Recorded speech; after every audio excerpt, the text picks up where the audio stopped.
Hello everybody, welcome to another video here at the farm. It has been a big week this week. We got our garlic harvested out of the field, which was a really big push and a pretty monumental midpoint in the summer for us. This garlic crop now needs to cure in the sun or out of the sun, dry out and be storage ready. And then it will be the garlic that we're eating all fall through the winter, spring, all the way up till next year's harvest. So garlic is a particular crop in our garden in that it is harvested in the summer and then planted in the fall and then occupies garden space through the winter. Most of our crops are gone in the wintertime, but garlic is there growing. And also that it all comes out at once and then is distributed over the course of the year, unlike most of our crops, which are harvested again and again and again, week after week after week, and are fresh at their delivery time. So harvesting garlic has a different pattern than the rest of the garden, and it's pretty exciting to have that now under our belt and done. That definitely means that we're past the peak of summer and we're moving into fall. But other than that, everything looks the same here in the garden. Summertime, beds are full, lots of things being harvested and coming out of the garden. Green everywhere, bushy everywhere, and tall, big growth everywhere. So I will show you some of the crops that we're growing right now.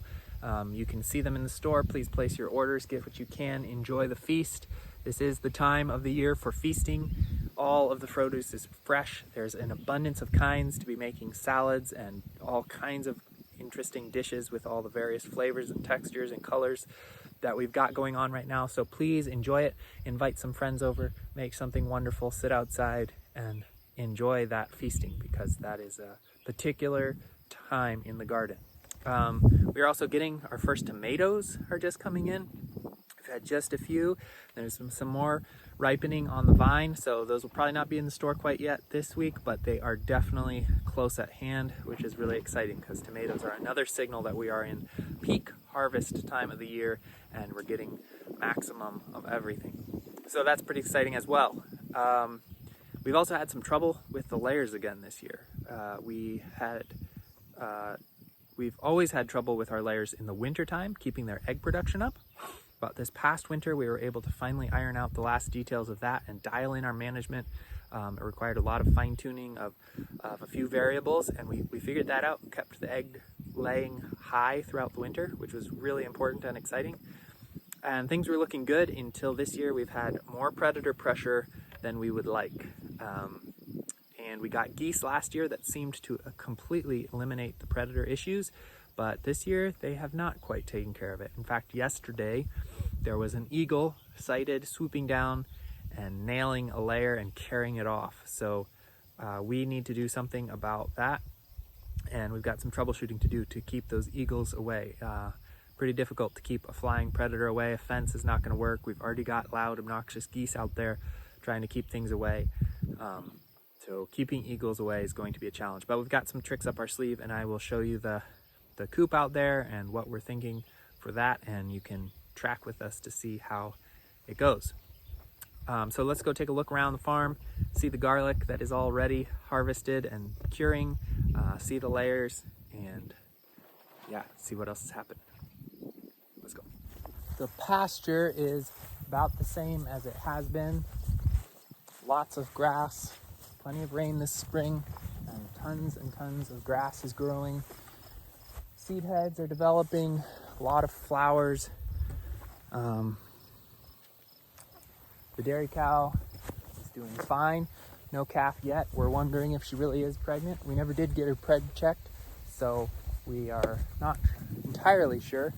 And she doesn't look that big, so we will see. But her due date was this month, and she hasn't calved yet, so we'll see if that becomes something. We're also waiting for Debbie's child, by the way. My wife had her baby, and Daniel's wife, Debbie, is still pregnant, but due any day. So we could have calves and babies soon. But as you can see, pasture is doing great. Tons of grass out here. Broiler pens are way down there at the bottom of the pasture. Sam is currently dealing with them right now. Cows are somewhere over there, grazing all this tall grass. And as I said last week, we are working on certain paddocks like these ones here with brush cutters to take this brush out and really transform it into the grassland we'd like to see. So these are the pasture pens. You can see the birds in there, lounging comfortably in the shade. They've got feed and water, protected from predators. There's a lot of them, but they have plenty of space to walk around. They are comfortable and content, completely quiet, still, alert, room to walk, clean grass to sit on. They're very happy birds.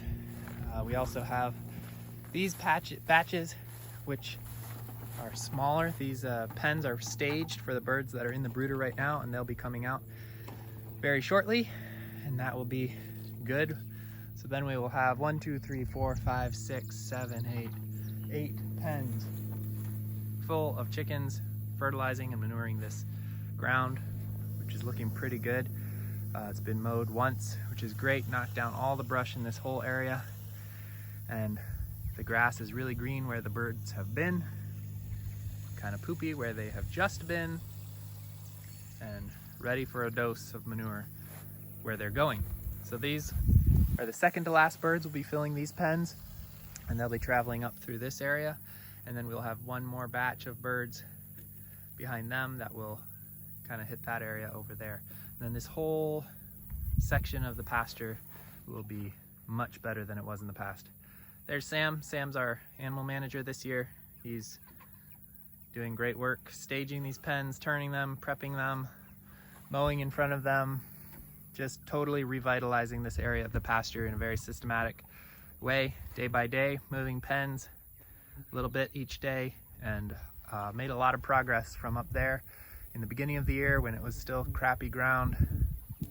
All year, every day, a little bit more and a little bit more and a little bit more. So a lot of faithfulness on his part and dedication to step-by-step improvements and keeping waters functioning properly, keeping birds protected, fed, watered, all that takes a lot of daily effort, and we're thankful for him taking it really seriously. And you can too, because all that chicken that you'll be eating all year and all into next year is his work to bring you nourishing food, you know, including your bone broth. A lot of people are really eager to have high quality bone broth, incredibly nutritious food, and that's all from Sam's work, so we're thankful. Okay, here I am out at the mobile coop. This is where the egg layers live during the summer on the coop. This thing is built on a trailer, pop-up camper trailer frame. It's a really simple design, actually. People have been asking about that. It's bent pipe, top rail of a chain link fence that has been bent over a pipe bender and attached to just a really simple frame that's made out of wood with hardware cloth there. There's a roosting bar A-frame inside. You can kind of see up in there, there's roosting bars on an A-frame that fill up the center of the coop. You know, so we have this half circle shape from the arches, and then we have an A-frame triangle in the middle, so it's a very complete use of space to get all those roosting bars in there. We can fit about 250 birds on those roosting bars. And then underneath the A-frame, we've got nest boxes. So these are roll-away nest boxes. There's a sloped floor, and when the birds lay eggs in there, they roll to the front into this chamber here, which has all the eggs in them, so they stay clean. The birds aren't pecking them or stepping on them with poopy feet. So really clean eggs, which is important to us. And this bar comes down so they can get in, or we can close it at night. But yeah, the space underneath the A-frame is filled with nest boxes. And yeah, that's the whole thing. There's also a box with a battery in it. The battery powers a light that's up here, just a really simple LED light bulb. And that gives them their supplemental light early in the morning to make sure that their life cycle stays up as it would during long days. So this mimics extra daylight hours. They don't need it much this time of year because the days are already really long, but in the late fall and early spring when days are much shorter, that's necessary. So this is built a lot like a high tunnel.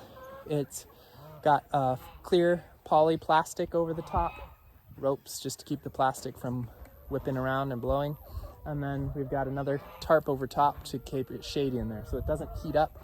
The sides roll up, the ends have vents at the top, so it's not hot at all. If these sides were all closed and the vents were closed and the shade cloth was off, it would get very hot in there, but we mitigate that easily, just like we do with our greenhouses. It's a very simple process to keep it shady in there. But that also means in the springtime we can take those things off and keep the sides down and let it warm up in there. So on a sunny day in the early spring when it's chilly out here, there is some warmth for the birds there. No wind is cutting through there at night. It's dry in there, it sheds all the rain. And most importantly, this structure is really light. I like to joke that it's like a giant box kite, you know? It's got ribs, very thin, light, tubular metal ribs, and it's got a film of plastic to keep the rain and wind out. So it's dry and comfortable inside, but it's a very light shell and structure. And that means that we can pull this by hand, which is really important to me. I just don't want to be bringing a machine out to the pasture every single day and firing up something that can pull this forward. And so it's really possible for one person to pull this coop. They have to be a fairly strong person, so that is a little bit of a challenge, but to be able to move a flock of 250 egg layer birds on pasture and move them every single day, because this is intensive management that we're doing. We're really trying to revitalize the ground.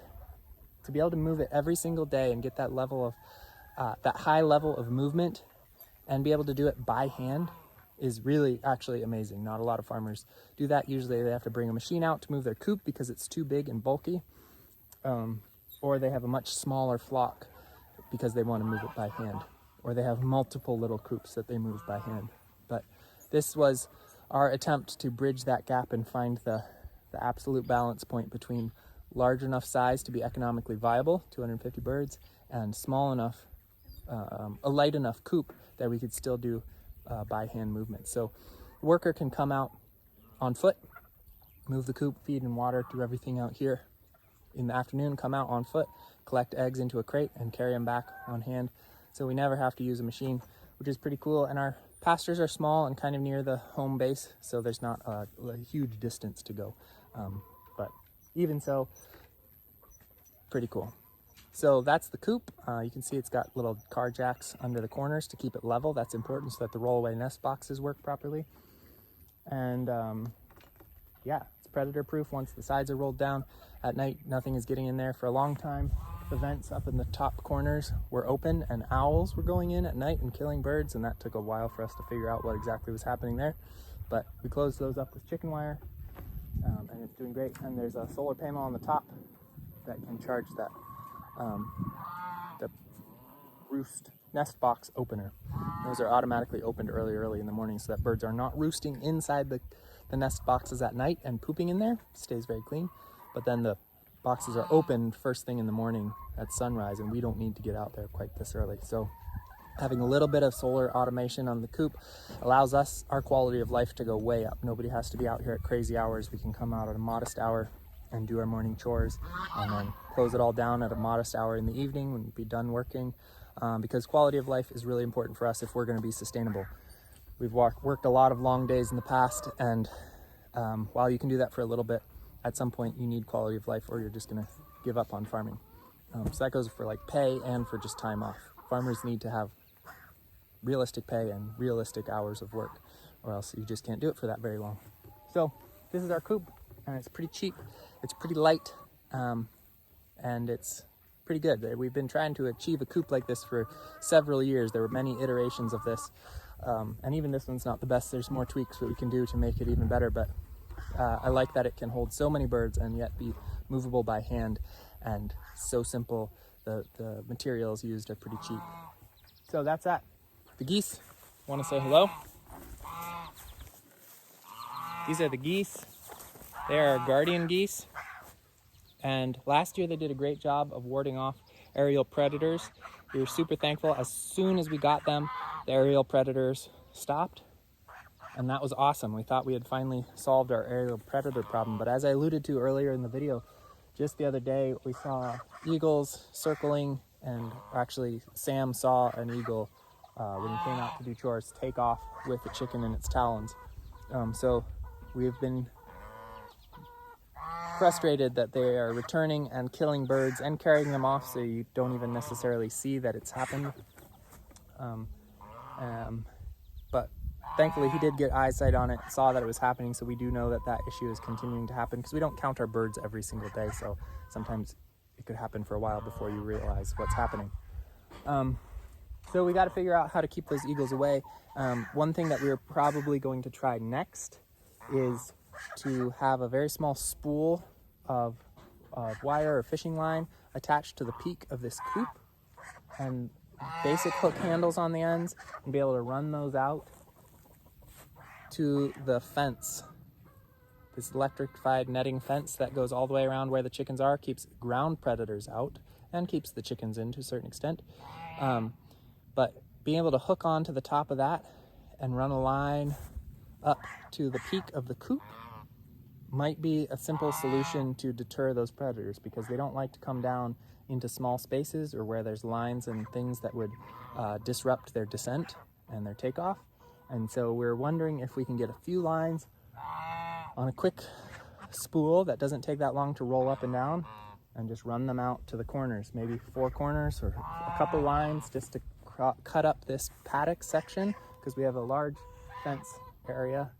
But if we can do that, perhaps it will stop the dive bombing and not be that complicated to quickly unhook at the fence and spool up when we're going to move the coop every morning. So a little bit more work, but maybe it's worth it. We'll see how much hassle. We have to be very careful about what kinds of extra management things we add into the daily routine, because we have to be economic here on the farm. That's really important. If we're going to continue to produce food for people for the long haul, we have to be economic. It's not just a hobby farm that we're running here, and so too much labor can quickly tip it into no profit, and no profit means no pay, and no pay means we go out of business. So we have to come up with very light and quick but effective solutions.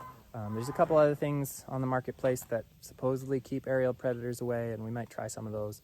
But the geese did a great job last year, and who knows, maybe they're keeping them away most of the time, but these eagles have returned, and so we got to do some battle a little more. But yeah, we'll let you know how that goes if we implement any of those things, and I'll show you in the future if it's working and what we've tried and how it goes. But yeah, the chickens are doing great. As you can see, they're sticking in the shade bubble right now. They like to stay in the shade during the middle of the day, and so they just hang out in there. A lot of them are laying eggs right now in this late morning, mid-ish day time period, but they'll be ranging out all over this grassy area throughout the cooler parts of the day and into the evening even. Just scratching and pecking and hunting and picking out things, and it's a really comfortable, airy, spacious, clean environment for them to be in. We're pretty proud of our chickens. They do a really good job, and the eggs are awesome. And it's a very small scale, human scaled equipment that we've got going on, producing really high quality eggs and revitalizing the pasture. And hopefully you agree that incredible eggs, all while doing good things for the surrounding landscape. And that's that. All right, we'll keep you posted on how the eagle battle goes. Let's go see the next thing. Here in the brooder,